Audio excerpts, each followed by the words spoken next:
This episode of Manage Smarter is presented by Sales Fuel Consulting, leading experts for assessing and transforming management, sales, culture, and team performance.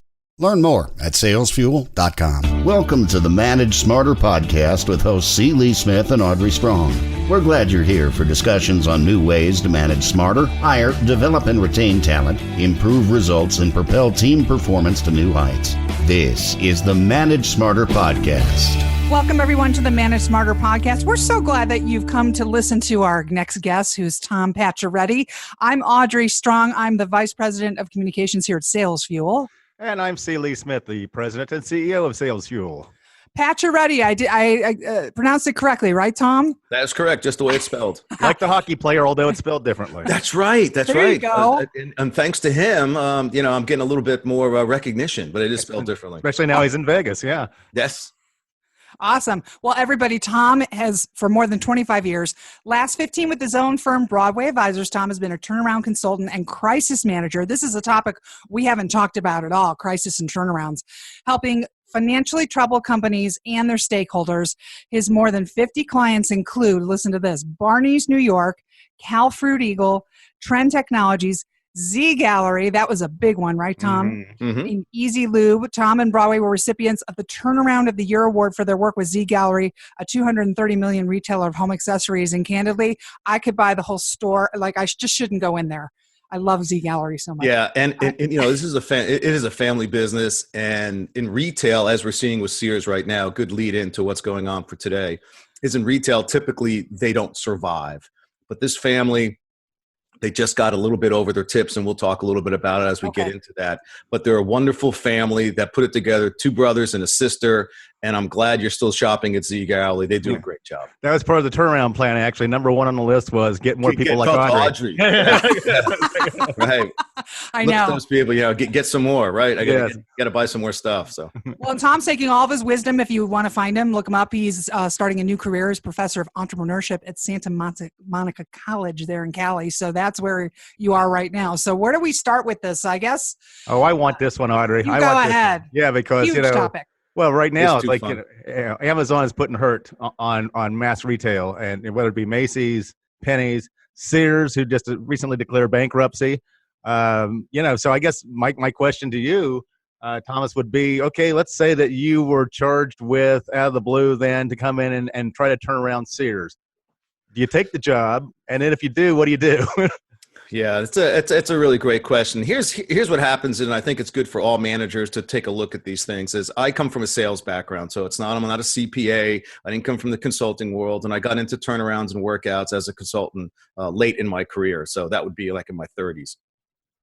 The number one thing you do in every single situation is I need a cash flow forecast. So it's called the 13-week, and why 13 weeks? It's a quarter. So everyone wants to know, how much money do I need and when do I need it? And I listened to a gentleman who recently passed away, was one of the great turnaround artists in terms of not only turning around businesses, but buying them and turning them around. And he also bought the Seattle Supersonics, the basketball team, and then turned them into Memphis and those things. Mike Heisley. And he said, if I can run a business cash flow positive, I can run it forever. Has nothing to do about profit, because that's the little machinations that going on with accounting. Mm-hmm. So it's all about your cash. And what'll happen is that in this particular case, let's look at Sears and what's happening into those retailers. Their vendors, their people they're providing their products to, are saying, you got to give me money up front because I don't trust you for your credit. Mm-hmm. So therefore, this cash conversion cycle, meaning the time between I collect money and I have to pay money, gets shorter and shorter. And so I can no longer run the company, if you will, on the back of my vendors, meaning I can stretch them out in terms of terms. So it's all about cash. So all the managers out there, if I walk into any company, regardless of its size, what's your cash flow forecast? And in 99% of the time, they say, we don't have one. So that's the first thing I'm asking for. And that gives me my length of my runway. And at that point, it's just like, it's cigar box accounting. It's like your house. If you started not being able to make your payments in your household, what are you going to do? You got to start selling stuff. Hey, honey, let's go to the garage. What can we get rid of? Let's put it on eBay. Let's do on this. So I could begin to create this cash. And in the meantime, that keeps me alive. And now I've got to either increase sales or decrease costs. Or both. Or both. At the end of the day, you're going to have to sell something. And you're seeing in Sears examples, they're closing yet another 150 stores. They currently have 70,000 employees. I mean, this is a pension behemoth. liabilities too. They have a huge pension liabilities, as is you and I as taxpayers, because that pension is guaranteed by the PBGC, the Pension Benefits Guarantee Corporation in Washington. Let's go upscale just a bit then. There you go. Okay, sorry to bring you all down on that. No, that's like, what about Macy's? I mean, Macy's, department stores all over the yeah, it's country. Such a great one. I think the ones that a little story here. So when I was running Stroud's, this was in 2000. So the internet wasn't that big of a deal. I remember going to a dinner party around Christmas time, and the youngsters are saying, with all this internet stuff, we're going to run out of brick and mortar stores. They're not going to be there anymore. So it kind of took me back a little bit. But I was working at Stroud's. We had about 50, 60 stores across the country. And in this, what was literally formerly a janitor's closet, was our internet folks. And so I chatted them up a little bit, and they were able to sell things over the internet. They were there. They were customer service. They did this and that. You start looking at the numbers. They were generating as much revenue as a standalone physical store. At which point I said, there's something about this internet thing that's going on. And so what's happening now is these department stores, I mean, the old days when we grew up, the Macy's, the Gimbels, the Nordstroms, all of those are having a difficult time if they cannot augment their sales through the internet. And so what's happening is for their e-commerce on that, I don't know, raise your hand if you bought some shoes at Zappos. I could have bought them. Yes, I have. Right? I could have walked into Nordstrom's and sat down and did that. I get them that day, but now I go on Zappos. I get 6 of them to my house. I'm in my PJs. I try them on. It doesn't work. I send them back. Gosh, Nordstrom's, you got to do something more for me besides the piano guy. And so it's a very challenging retail environment. Very, very challenging. Do you have tips for managers caught up in any type of a turnaround situation or a crisis situation at their employer? I mean, everybody's in this highly charged and stressed out environment. Right. Are there different ways to manage your teams, managing up and managing down? That's a really great question. And I think you're absolutely right. The stress level, which was in the old days, call it 10 years ago, was way low. Now it's high. And that's kind of like your baseline because there's competition coming from everywhere. And then one of the biggest things you do is once I know that I've got cash for X amount, I need to turn around and look at my customers. I need to talk to my customers. And I think one of the biggest problems that happens in that weekly meeting, oh, by the way, don't have a weekly meeting on a Monday would be my recommendation. Have it on a Wednesday. At least people have 2 days to actually get their act together. So that when we get into that weekly meeting, which is going to last for exactly 1 hour, no more. And if you can't come, meaning my lieutenants can't come, you got to bring your second. Send your second, have them informed, because we're going to make decisions. We got to get stuff done. So those are the first things that are going on when I look at the top management aspect of it, that this stress level is going on. Number one, go back and talk to your customers. Why are you still our customers? Why are you still here? Why are you not buying? The whys are the most important questions. And if you cannot connect with your customer, then you're just in a room by yourself saying, oh, I think this is going to be a great color this year. No, you have to talk to your customers. You have to get out there. And you hear all the great stories in the turnarounds, whether there's TWA or wherever you go back to, where the CEO goes undercover and he starts hanging out being a customer. When I did Barney's New York, the first thing I did before they knew who I was working for John Brinko, one of the great turnaround specialists of our time. I walked across the store, I walked across the street and tried to return a pair of socks that I had bought at the other side of the street. And it took me probably 15 minutes and 6 different systems they had to go to. That's a little bit of an exaggeration. Wow. But the point was I got to learn what it was like to be a customer. Now you're going, guys, we got to fix this. So once we have it stabilized, we know what our run is. What are we going to do different to our customers? And maybe our customers aren't there anymore. We need to find new ones. Mm-hmm. So what are we going to do? What does our competition look like? What are the skills that we have that we can leverage into new customers? So if you are a frontline manager or a middle manager, then you're a little bit closer to the customer than upper management is. Okay, what can you do then to take that information, pass that information up so it gets heard? You need to raise your hand. One of the beauties of a turnaround situation is that everybody knows, even from the burrito truck that comes by, they know there's a problem. If senior management walks down and just talks to the people at the burrito truck, they're going to learn a whole lot. If you're the person at the burrito truck and management's not there, you need to go upstairs and raise your hand. And if they blow you off, it's time to find another job. Mm-hmm. And also, that's all you can do.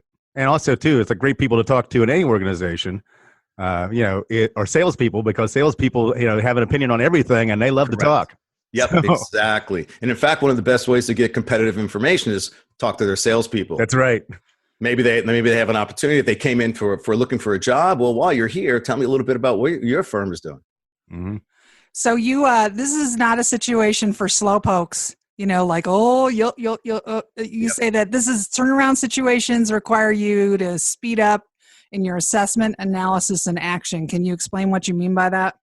And again, I'm old, so the aspect of that, I think it's happening today in almost every business. Everything is faster because there's so much competition out there. There's so many opportunities that are out there, and people are looking at it.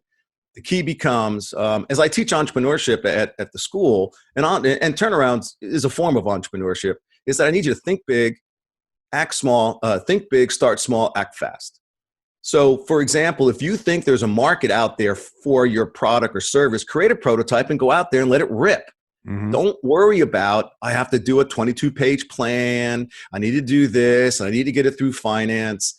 One of my colleagues, she used to work for Nestle's, and Nestle's is probably going to go to the same way as Sears. Don't short the stock because of what I said, but I'm just saying is that she had a comment called, it was called Nestle Nice. Nobody challenged each other in those meetings. They just went, don't rock the boat. It's okay. People are always going to want this stuff, etc. But in today's world, you need those challenges. You need that speed. You need that ability to go out there and question, why are we doing this? As opposed to, we always did this and, I got paid every Friday. It's not going to work. There's a company that's only about 10 years old that could also perhaps maybe need a little advice, or at least some speculation anyway, Tesla. So let's say that you were given that role, whatever. It's like, what would you do to change Tesla at all?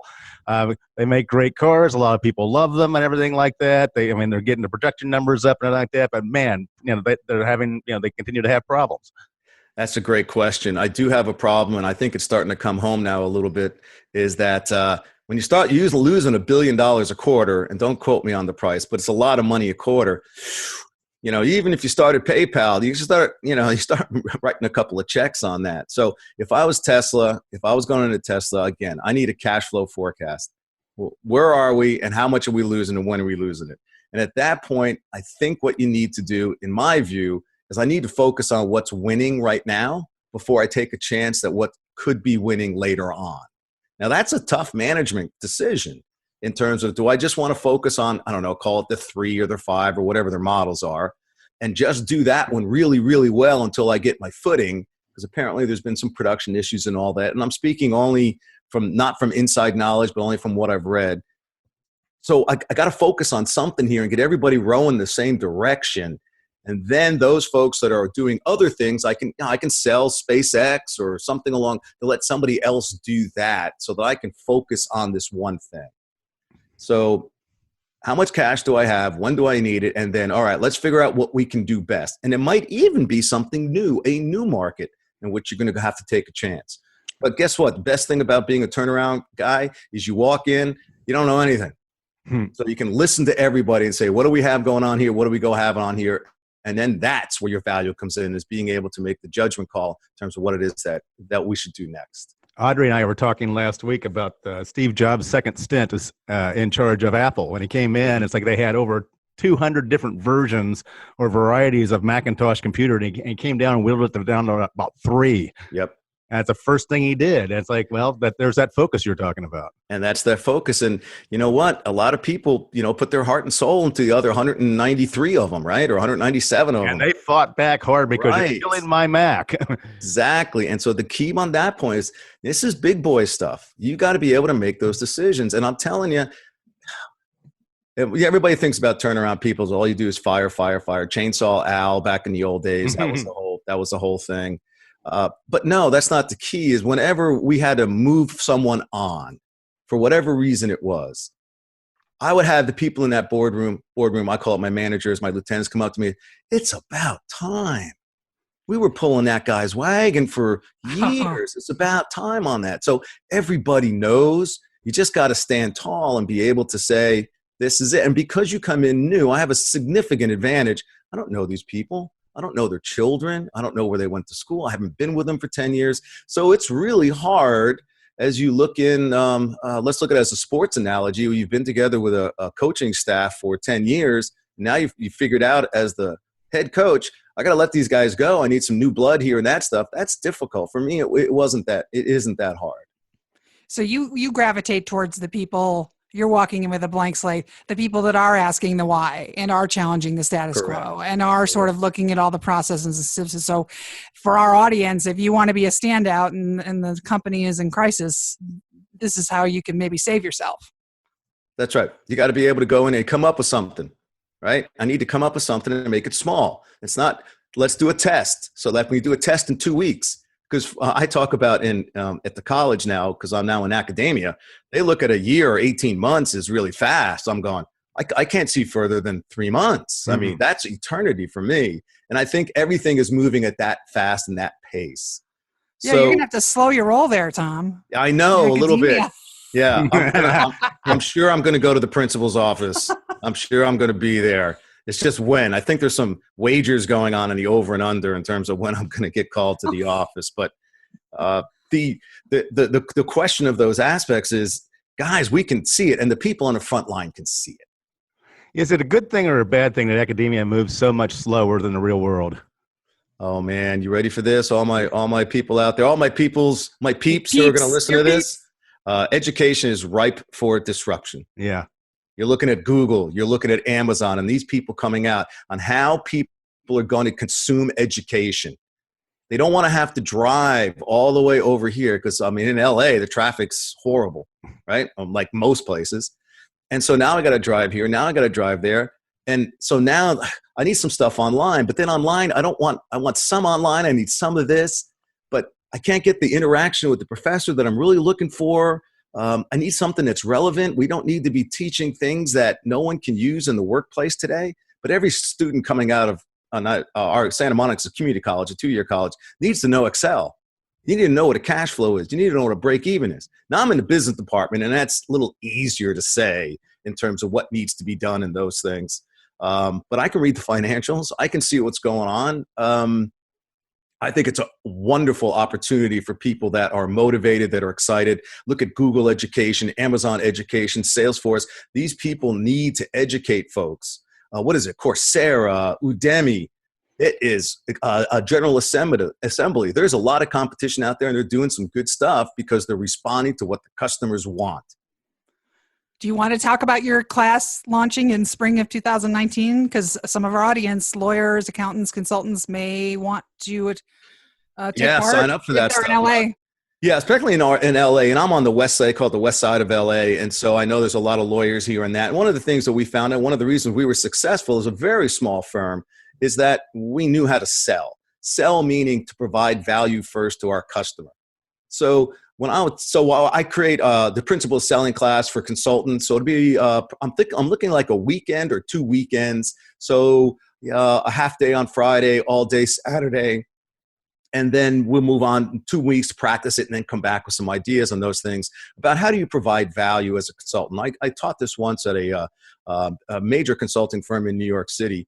And one of the key questions was, just tell me a little bit about your presentation when you go in. And the first thing they start off with, we've been in business for 24 years. Like, whoa. Everybody knows that. That's the reason you're in this room. Mm-hmm. Talk to me. It's not about you, the salesman. It's about me, the customer. What do I want? After I buy you, what am I expecting? And the only way to understand that is to ask powerful questions. And these are powerful questions that are about them, the customer, not about, hey, look, my copier goes 10,000 RPMs. Like, oh gosh, our firm's done shoes for the last 25 years. They don't care. They care about themselves, particularly in a turnaround situation when I'm being interviewed by the CEO of the company. What is his concern or her concern? I love it. Well, if I'm they going want to lose my job. Yeah. And so the first thing we say is, look, we've never started. I went into Z Gallery. We've never built a $230 million business. You have. But what we have done is to keep this additional burden of a bankruptcy off of you so you can run your business, and we'll help you go from here to there. And also, whether it be true of salespeople or consultants, is that, don't think for a second that they have not already been on Google. They've researched your company. They've researched what everybody says about your company. They've researched you personally. That's right. Dig up about you. So it's like they know all that stuff already.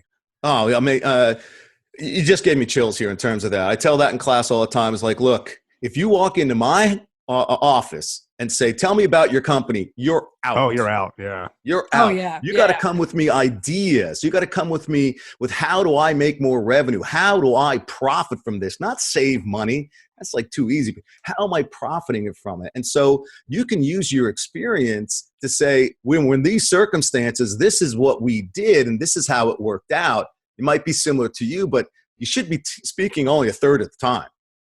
You got to be asking some questions. And, oh, by the way, you can't make that up on the fly. You got to prepare it before you went in there, just like they prepared to see you. Yep. Homework is important. Do it in all ways. It ain't that hard anymore. No. Yeah. I remember, again, when I was at Stroud's, I called up the CFO and I said, can you mail me an annual report? Because they were publicly traded. And that's how we got our data. There you go. Tom, it's I'm going to spell this for everybody. Paccioretti. So LinkedIn, it's T Paccioretti. It's TPACCIORETTI. That's how you can reach Tom on LinkedIn. And then his Twitter is T Paccioretti. S as in Sam, M as in Mary, C. Oh, Santa Monica College, right? Yes, SMC. yeah. And so, well, this has been great. I hope everybody will reach out to you and get in touch with you. And it's been such a pleasure. Anything I can do to help, particularly I'm going to make sure all the students hear this as well. And so connecting people becomes one of the important things that we do. And anything I can do to help, please let me know. Oh, by the way, I'm the only Thomas Paccioretti on LinkedIn out of 400 million people. Wow. That's pretty cool. So when students go, as students go, I had a difficult time connecting with you. Let me type in these words here. Just Google me. And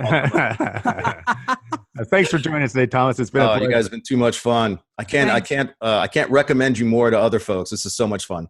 Thanks a lot. All right, then. Ciao.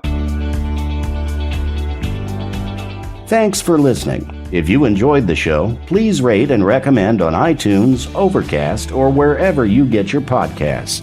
You can also get more great information at salesfuel.com.